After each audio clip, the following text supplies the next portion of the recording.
Assalamualaikum warahmatullahi wabarakatuh. Alhamdulillahilladzi an'amana bi ni'matil iman wal islam. Asyhadu an la ilaha illallah wahdahu la syarika lahu wa asyhadu anna Muhammadan abduhu wa rasuluh la nabiyya wa la rasula ba'da.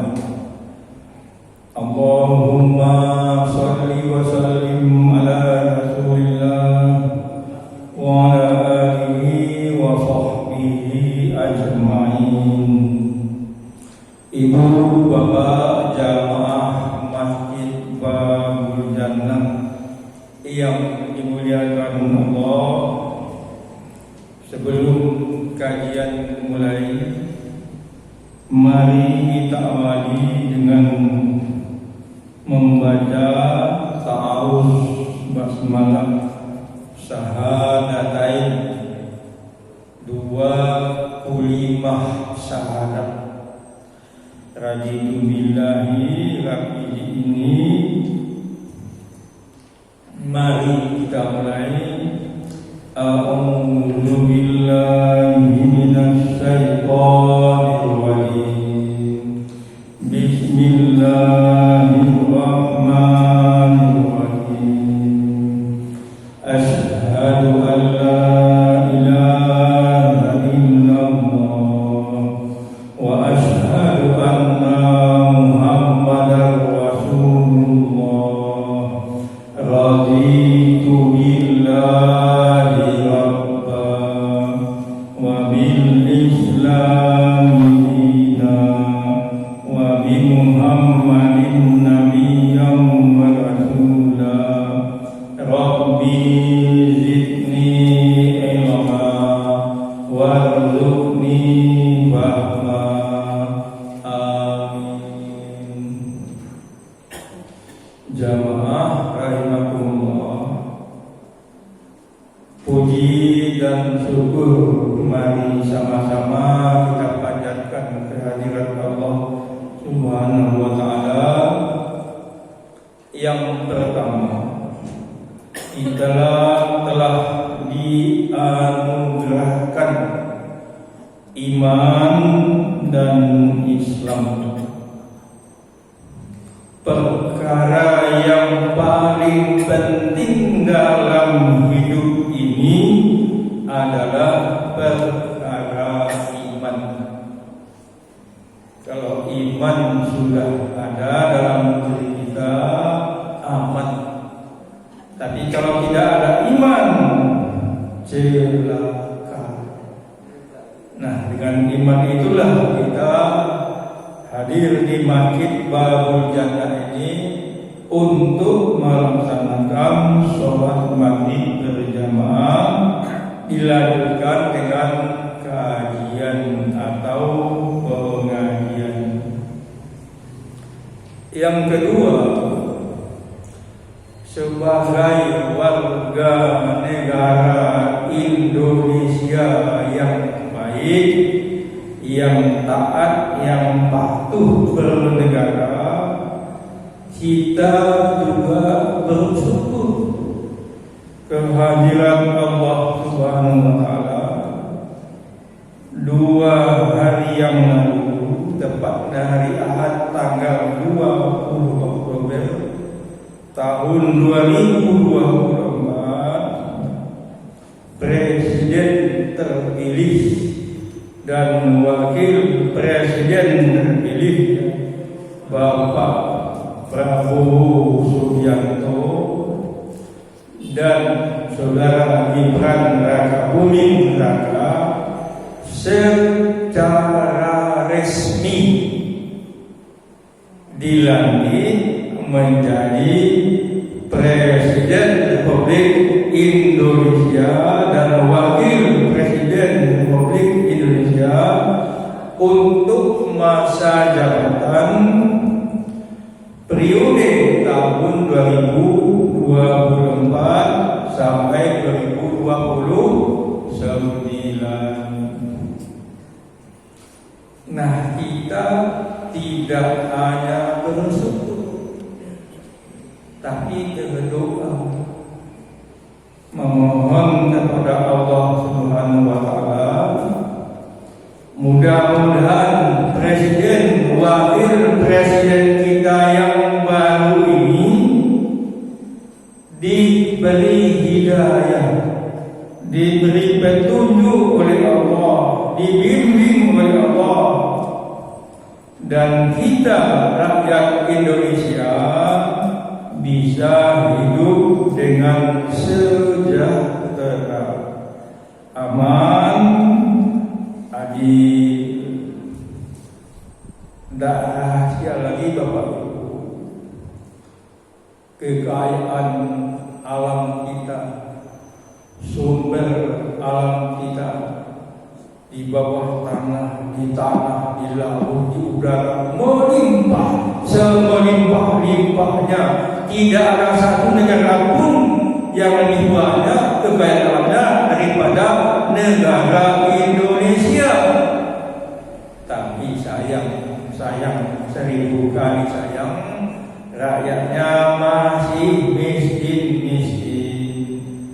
Rakyatnya belum hidup sejahtera. Nah, kita tidak boleh putus asa.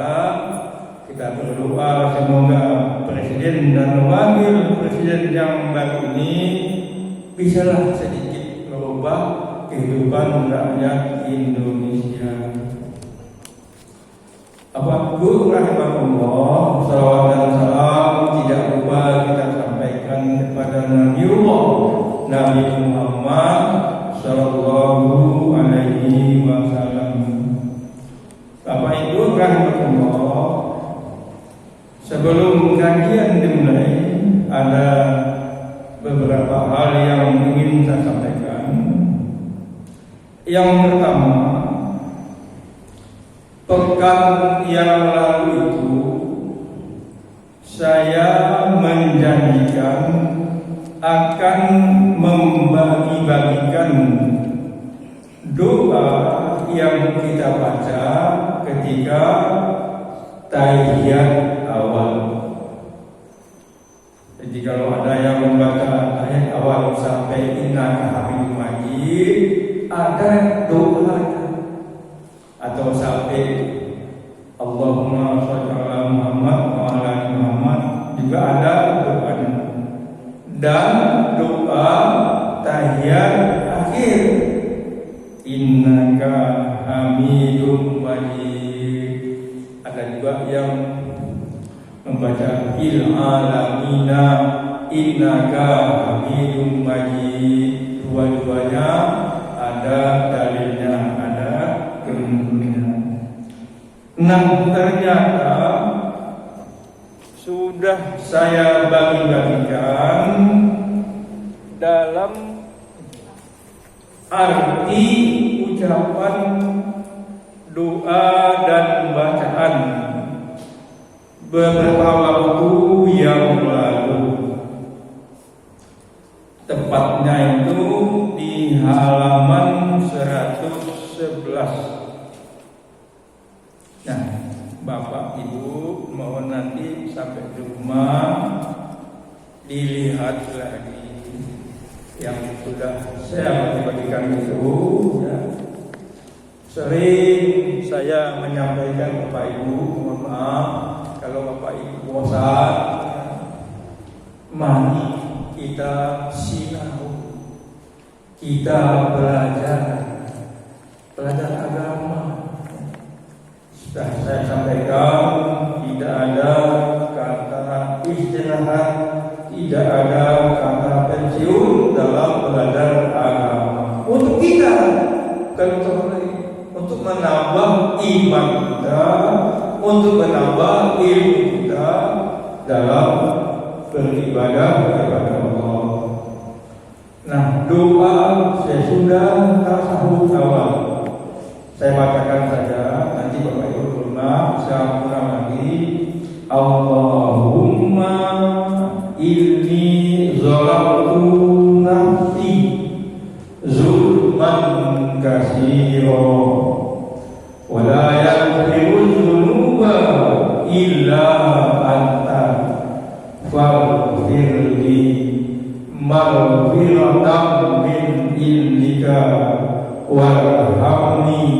innaka antal ghafurur rahim.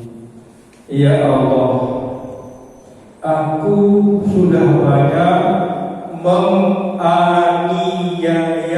diriku sendiri dalam nafsi zulman, dan tiada yang dapat mengampuni dosaku ya Allah selain Engkau. Maka ampunilah aku dan kasihanilah aku. Sesungguhnya Engkaulah yang Maha Pengampun, Maha Penyayang. Sedangkan doa sesudah tahiyat akhir, tasawuf akhir, Allahumma inni a'udzubika min azabi jahannam wa min azabil qabri wa min fitnatil mahya wal mamati wa min syarri fitnatil masyihid dajjal. Dalam fotokopi artinya, ya Allah, aku berlindung kepada Engkau dari apa? Dari siksa Jahannam. Maksudnya neraka Jahannam. Neraka itu Bapak Ibu macam-macam. Namun secara garis besar ada 7 macam nama neraka itu. Salah satu di antaranya namanya neraka Sakor. Masalahkum fi Sakor. Malaikat tanya orang dalam neraka, "Hei kamu, kenapa kamu masuk neraka Sakor?" Penghuni neraka menjawab, "Tak boleh kok. Lam naku minal musallin." Kami tidak sholat. Jadi jangan main-main dengan sholat, ada khusus neraka untuk yang tidak sholat, namanya neraka Sakor. Dan dari siksa pun didahulukan neraka Sakor, lalu pukul tangan dulu baru neraka, supaya kita lebih hati-hati. Yang ketiga, begitu juga dari fitnah hidup dan mati. Bapak Ibu, di akhir zaman ini banyak fitnah merajalela. Orang dengan mudah memfitnah orang, serta dari jahatnya fitnah Dajjal atau benda-benda yang didustai. Itu Bapak Ibu, doa yang kita sampaikan setelah kita membaca tasawuf awal dan tasawuf akhir. Bapak Ibu rahimahullah, mohon maaf, kita ini kan kadang-kadang sibuk ya, nggak sempat sholat di masjid, ada acara, contohnya mungkin acara manten dan sebagainya. Nah, tentu kita sholat di rumah atau sholat sendirian. Nah, ketika kita sholat sendirian itu, kita baca doa tasawuf awal. Lalu saya sampaikan juga kita baca doa sujud terakhir. Banyak doa yang kita lapaskan ketika kita sholat. Jadi kalau kita ingat,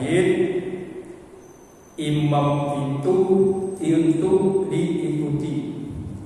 Apapun gerakan imam wajib hukumnya kita ikut. walaupun bacaan kita belum sempurna. Umpamanya kepingin kita membaca Allahumma inni a'udzubika tadi, tahu-tahu imam salam, Assalamualaikum warahmatullah. Masih ada kecepatan membaca Assalamualaikum warahmatullah. Nah, salam yang kedua itu kita langsung salam, tidak boleh lagi berdoa. Apa itu? Rahimahullah. Nah, kemudian yang kedua, mohon maaf, malam ini saya belum melanjutkan menyampaikan cara sholat wajib. Terakhir baru sampai membaca Fatihah. Saya selingi dulu, saya sambi-sambi menyampaikan zikir, doa sesudah sholat fardu, sebagaimana fotokopi yang sudah Bapak Ibu terima. Nah, dalam buku itu ditulis bab 3. Nah, doa ini saya ambil dari buku tuntunan zikir dan doa menurut putusan Tarjih Muhammadiyah. Nah, khusus doa zikir sesudah sholat ini ada di bab yang ketiga. Yang pertama, matan. Dulu sudah saya sampaikan, matan itu isi doa, isi zikir sesudah sholat fardu. Yang pertama, membaca istighfar 3 kali. Bapak Ibu, mohon maaf, enggak bosan saya menyampaikan kalau kita melafazkan doa zikir dan kalimat thayyibah yang lain, sebaliknya kita resah, menghunjam kuat dalam hati kita apa yang kita baca. Astagfirullah, astagfirullah. Beda makna, beda kesan. Kalau kita hayali, kita pikirannya, hatinya Allah. Dalam hadis kan ibadah itu seolah-olah kita melihat Allah, walaupun kita tidak bisa melihat Allah, tapi kita tahu Allah itu lihat kita. Allah lihat kita kalau kita sedang berzikir. Oh Bapak Ibu, mohon maaf, sebelum saya lanjutkan, zikir doa sesudah sholat ini ada yang panjang, ada yang sedang, ada yang pendek. Tiga-tiganya boleh, tergantung kita, umpamanya waktunya, kondisi fisiknya dan sebagainya. Saya dulu, saya Pak Sono, Bu Sono dan teman termasuk Pak Nur, saya naik haji tahun 2016. Kami hotelnya jauh dari Masjidil Haram, ala kurang lebih 3 kilo. Kan tidak setiap 5 waktu ke masjid, capek juga ya. Yang kedua, ya pasbu kadang-kadang. Nah, sholat di masjid dekat hotel. Nah, masjid dekat hotel itu di depan itu ya, di dinding depan ada banner panjang sekali. Apa itu? Zikir sesudah sholat wajib. Pak Sono masih ingat ya? Ada zikir itu yang bergantung depan masjid dekat hotel. Itu doa panjang. Bapak Ibu, nanti saya sampaikan mana saja yang pendek, yang cukup sudah. Nah, astagfirullah ini sebaiknya tidak kita lupakan. Walaupun kita tergesa-gesa ulang, istighfar dulu 3 kali. Ya. Saya ulang, astagfirullah, astagfirullah, astagfirullah. Mohon maaf Bapak Ibu, ya perkenankan saya mengajak Bapak Ibu untuk kita istighfar bersama-sama 3 kali. 1, 2, 3. Astagfirullah, astagfirullah, astagfirullah. Artinya astagfirullah, aku mohon ampun kepada Allah. Ada juga Bapak Ibu yang menambahkan astagfirullahaladzim, boleh juga. Dua-duanya ada tuntunannya. Kalau astagfirullah, aku memohon kepada Allah, minta ampun kepada Allah Al-Alim yang Maha Besar. Yang kedua, mengucapkan Allahumma antas salam wa minkas salam tabarakta ya dzal jalali wal ikram. Bapak Ibu, ya, di sini adalah keterangan khusus sesudah salat subuh, setelah membaca bacaan astagfirullah dan Allahumma antas salam tadi, ya, bacaan yang pertama 10 kali dan bacaan B 7 kali. Apa itu? Nah, ini la ilaha illallah wahdahu la syarika